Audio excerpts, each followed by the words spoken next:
Cinema is coming home. Ya, Smart TV flagship terbaru Sony ini disiapkan untuk pengalaman nonton ala Cinema Premium. Ini adalah Bravia 9 untuk tahun 2024. Sony menyebutnya sebagai brightest ever 4K Bravia yang membuatnya menawarkan kontras sangat tinggi untuk most authentic cinematic experience. Ini dimungkinkan karena TV yang satu ini menggunakan mini LED dengan world's smallest LED driver.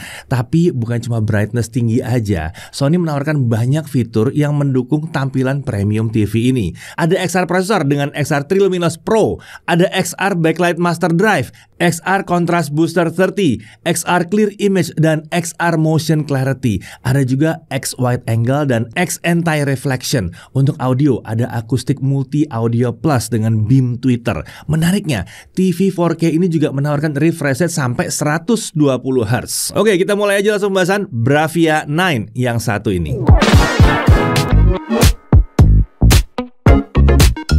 Bravia 9, nama ini baru digunakan Sony untuk menyebut lini Smart TV 4K kelas premium mereka. Sebelumnya, lini tersebut dikenal sebagai X95 series atau X95 series. Nah, untuk mengawali era Bravia 9 atau Bravia 9 ini, Sony menawarkan TV baru dengan banyak peningkatan dibandingkan pendahulunya. Kita akan bahas hal tersebut ya. Nah, sebagai catatan, varian Bravia 9 yang kita uji kali ini punya layar 75 inci dengan kode K75XR90. Selain varian ini, ada juga Bravia 9 dengan layar 85 inci.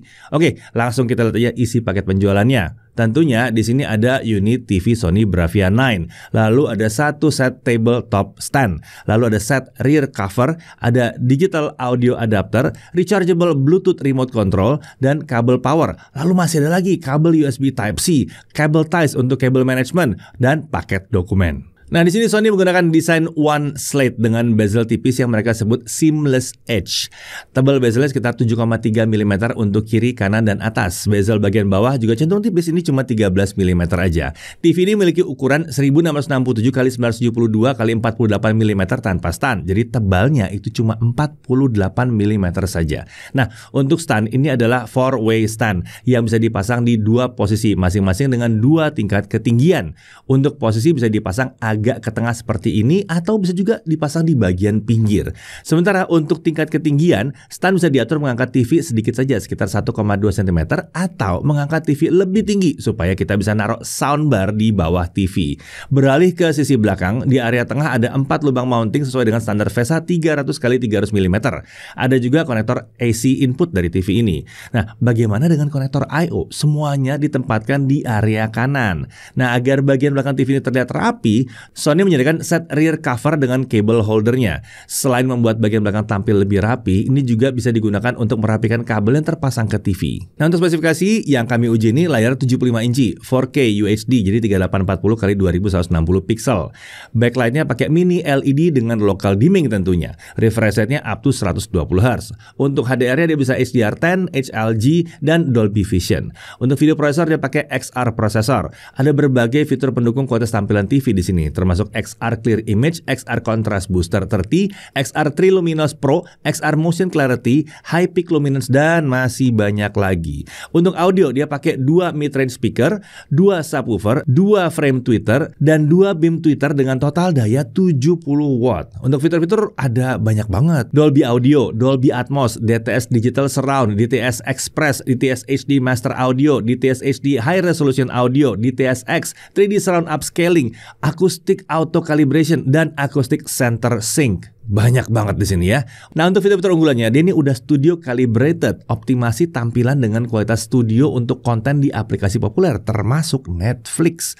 Ada Voice Zoom 3 atau Voice Zoom 3 ya. Fiturnya akan mencoba mengangkat volume suara manusia di konten yang ditampilkan. Lalu ada Sony Picture Core, aplikasi streaming konten untuk film studio quality khas TV Bravia. Nah, untuk smart feature-nya, untuk OS dia pakai Google TV berbasis Android 12 dan ada Google Assistant serta Chromecast built-in juga. Tentunya dia juga support Apple AirPlay dan HomeKit. Untuk konektivitas dia pakai Wi-Fi 6, Bluetooth versi 5.3 dan Ethernet. Untuk TV digital tentunya udah support DVB-T2 ya. Jadi udah bisa siap lah untuk siaran TV digital lokal. Nggak perlu nambah-nambah STB lagi. Kelihatan kan di sini ada banyak channel TV lokal yang bisa kami dapatkan dengan hanya masang antena standar aja ke TV ini. Nah, sekarang kita bicara I/O-nya. Semua konektor ini menghadap ke samping. Di sini ada 2 USB. Lalu ada digital audio out. Ini sekalian untuk S-center speaker input ya. Ada 2 HDMI 2.0 mendukung input sampai 4K 60. Ada 2 HDMI 2.1 mendukung input sampai 4K 120. Nah, untuk fitur seperti VRR kita harus pakai port HDMI 2.1 ini ya. Port HDMI ketiga ini juga bisa digunakan untuk ARC atau eARC untuk dikoneksikan ke soundbar. Lalu di sini juga tentunya ada Ethernet port, ada antena in ya. Di area I/O ini juga ada tombol power dan switch on off untuk integrated microphone TV ini. Oke, saat pertama kali kita menyalakan TV ini kita akan dipandu untuk setup awal layaknya Google TV pada umumnya. Ada juga setup ekstra khas Bravia termasuk menjalankan acoustic auto calibration dan pengaturan untuk input TV ini. Nah, setelah itu semua kita bisa langsung menggunakan Smart TV ini untuk menikmati berbagai konten dari aplikasi di Google TV. Aplikasi tersedia di sini memang melimpah ya, berbagai aplikasi streaming populer ada di sini termasuk untuk aplikasi-aplikasi lokal. Nah, karena ini Smart TV Bravia, aplikasi streaming konten spesial dari Sony juga tersedia di sini. Sony Pictures Core. Sebelumnya ini disebut sebagai Bravia Core. Nah, kalau dirasa masih kurang, kita bisa download aplikasi lain melalui Google Play Store tentunya ya. Nah, kita bisa menggunakan TV ini juga untuk output tampilan dari perangkat lain termasuk laptop dan desktop serta game konsol lewat HDMI. HDMI di TV ini secara standar berjalan di mode standar ya. Untuk bisa menikmati refresh rate sampai 120 Hz di 4K, kita harus mengubah mode HDMI kita ke enhance terlebih dahulu. Nah, untuk navigasi ada remote bawaan. Remote ini ringkas dan ringan dengan susunan tombol yang membuatnya nyaman digunakan ini ya. Tidak berlebihan tombolnya tapi juga tidak yang terlalu ringkas sederhana juga ya. Ya, ini remote TV modern dengan tombol-tombol penting serta shortcut ke beberapa aplikasi streaming populer ya. Menariknya, remote ini menggunakan bahan daur ulang dan tombol-tombolnya dilengkapi dengan backlight. Iya, ada backlightnya. Dan menariknya lagi, backlightnya ini akan otomatis menyala di kondisi minim cahaya sehingga bisa membantu kita menemukan dan menggunakan remote ini dan juga mengoperasikannya. Nah, remote ini pakai baterai rechargeable, jadi kita bisa isi ulang dayanya lewat port USB-C yang ada di bagian bawah ini. Masih soal navigasi, ada dukungan voice command juga. Bisa dengan remote, bisa juga dengan hands-free dengan memanfaatkan mikrofon yang ada langsung di dalam TV-nya. Contohnya seperti ini. Oke Google, turn on. Oke Google, weather for today. Today in Sinoka, it will be partly cloudy with a forecasted high of 94 and a low of 76. Currently it's 91 degrees and partly cloudy. Nah, kita juga bisa menggunakan keyboard dan mouse untuk navigasi. Bisa pasang ke USB atau lewat Bluetooth. Ini bisa membantu misalnya untuk ngetik detail login ke aplikasi streaming atau nge-search judul video dan film di aplikasi ya. USB ini juga tentunya mendukung penggunaan storage eksternal. Jadi kita bisa mutar file audio, video, buka gambar atau foto yang tersimpan dalam storage eksternal kita. Kalau butuh sistem audio tambahan, ada digital audio out, ada HDMI eARC dan bisa via Bluetooth juga.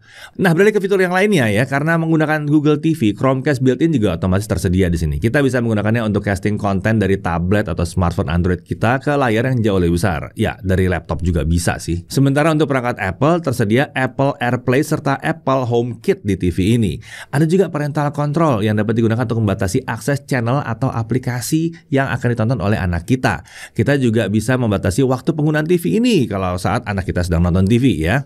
Oke, saat mencoba TV ini untuk nonton berbagai konten, kalian merasa ini memang TV kelas atasnya Sony. Kualitas tampil yang ditawarkan memang kelas atas. XR processor ditambah dengan XR Clear Image dan XR Triluminos Pro layak banget diandalkan Sony untuk kualitas tinggi tampilan TV flagship terbaru mereka ini.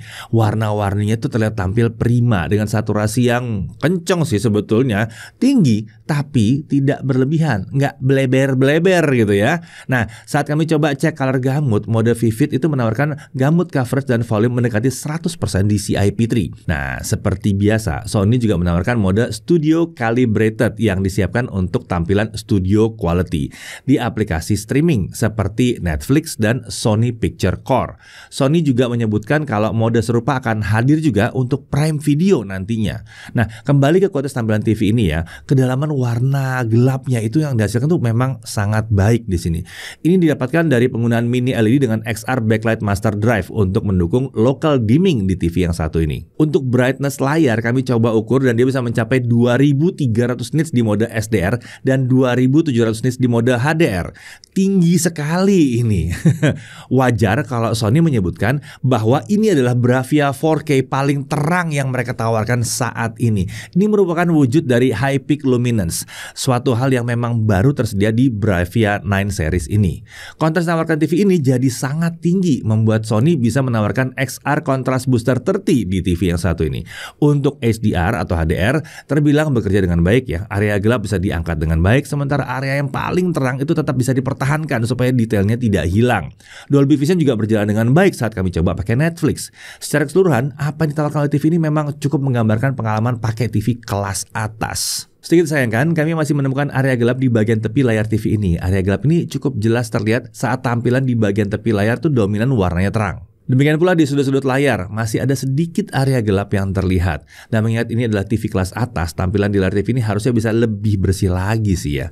Untungnya, ukuran area gelap ini memang kecil sih, belum sampai yang sering akan mengganggu kita. Nah, masih terkait tampilan, viewing angle dari TV ini terbilang luas. Kami tidak merasakan adanya pergeseran warna yang mengganggu, sekalipun kita melihat layar TV ini dari samping banget ya. Ini sesuai janji Sony dengan X wide angle mereka. Selain itu, permukaan TV dengan X anti-reflection ini juga memang terasa tidak banyak mantulkan cahaya dan bayangan dari apa yang ada di depannya, mengurangi hal-hal yang mungkin mengganggu kita saat nonton TV ini. Nah, upscaler tentunya ada di sini ya, dan ini cukup mumpuni. Konten 1080p dan 720p masih bisa diproses hingga tampil relatif berdetail di TV ini. XR Motion Clarity untuk tampilan ala frame rate tinggi untuk konten 24 fps atau 30 fps juga tersedia. Ini mungkin disukai oleh beberapa orang ya, tapi bisa dirasakan mengganggu saat kita nikmatin konten film yang sinematik. Jadi kalau ngerasa tidak dibutuhkan, ini bisa dimatikan saja lewat menu setting preset tampilan.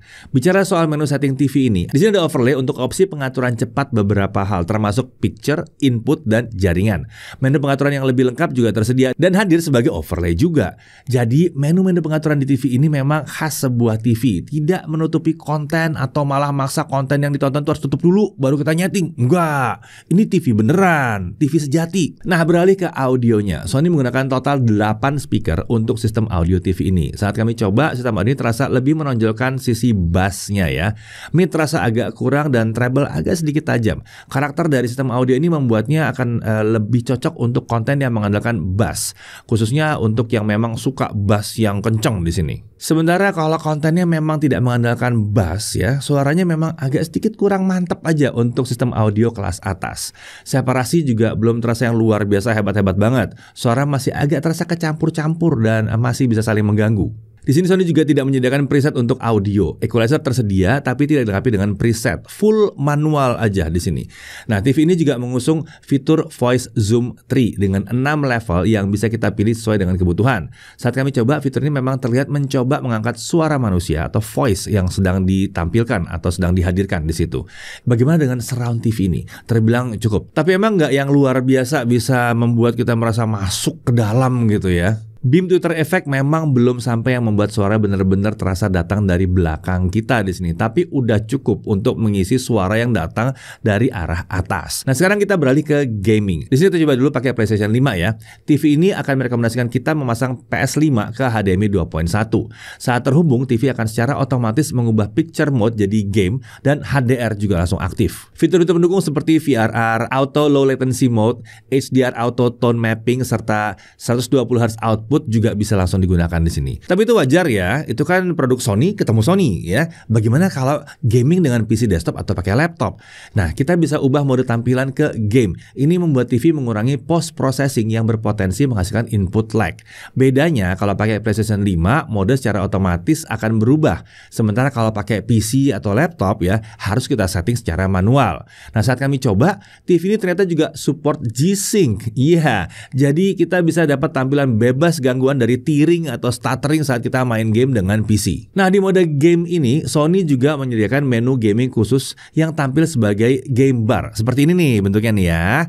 Ada akses cepat ke beberapa fitur gaming termasuk untuk motion blur reduction, black equalizer, serta crosshair. Selain itu kalau VRR-nya aktif, kita juga bisa melihat FPS atau frame rate yang kita dapatkan di game. Nah, secara umum Bravia 9 ini juga bisa diandalkan untuk gaming ya, dengan dukungan refresh rate hingga 120Hz serta fitur gaming yang ditawarkan. Selain itu dengan ukuran 75 inci dan kualitas tampilan yang tinggi, ini juga membuatnya menawarkan pengalaman yang imersif untuk menikmati game AAA. Mungkin kalau tambahin sama soundbarnya Sony lagi akan lebih mantap lagi ya. Nah, untuk konsumsi daya, karena menggunakan mini LED dengan local dimming, rentangnya memang jadi cukup lebar ya. Untuk non HDR, konsumsi daya bisa dari 90 watt sampai 280 watt di mode standar dan 190 watt sampai 380 watt di mode vivid. Kalau tampilannya dominan gelap, bisa turun lagi di bawah itu.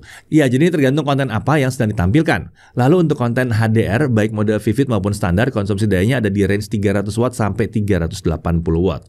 Konsumsi dayanya memang terlihat tinggi, tapi mengingat ukuran TV yang besar serta tingkat brightness-nya yang bisa tinggi banget ya, ini rasanya sih wajar-wajar aja. Nah, kalau kalian ingin hemat daya, tersedia beberapa preset tampilan seperti Calm yang menawarkan brightness yang lebih rendah. Selain itu ada juga opsi power saving yang bisa diaktifkan. Oh ya, semua pengujian kali ini dilakukan tanpa power saving ya, kan kita melihat kemampuan terbaik dari TV yang satu ini. Nah, untuk harganya, Sony Bravia 9 dengan ukuran 75 inci ini dipasarkan dengan harga resmi di 57.999.000. Sementara kalau mau varian lebih besar lagi, ada varian 85 inci, harganya di 74.999.000. Oke, kita masuk ke hal yang perlu diperhatikan. Pertama, masih ada area gelap di tepi layar ya. Untungnya tipis, belum sampai yang luar biasa mengganggu sih. Nah, kemudian secara standar, HDMI dijalankan di mode standar. Jangan lupa, kalau mau pakai 4K 60 atau 4K 120, pindahkan secara manual ke Enhance. Lalu, di sini hanya ada 2 port HDMI yang mengusung standar HDMI 2.1, sementara 2 port lagi itu hanya HDMI 2.0. Untuk TV yang kelas atas seperti ini, sebetulnya kami sedikit berharap bahwa semua portnya udah HDMI 2.1 aja. Lalu, untuk audio ini terlalu menonjolkan ke arah bass. Untuk TV kelas atas dari Sony, apalagi disebut sebagai flagship, kami berharap balance-nya bisa lebih baik lagi. Untuk pengaturan audio ini juga terbilang minim tanpa opsi preset untuk audio secara keseluruhan maupun untuk equalizer. Nah, dari sisi kelebihannya, kualitas tampilannya ini keren banget. Saturasi warnanya tidak terasa berlebihan yang sampai bleber-bleber gitu, walaupun saturasi bisa tinggi ya. Brightness layar ini sangat tinggi. Kombinasi dari mini LED dan fitur local dimming membuat TV ini menawarkan kontras yang tinggi banget. Tentunya ini membuatnya jadi cocok ya kalau kalian mau pasang ini di ruangan yang mungkin banyak jendelanya ya.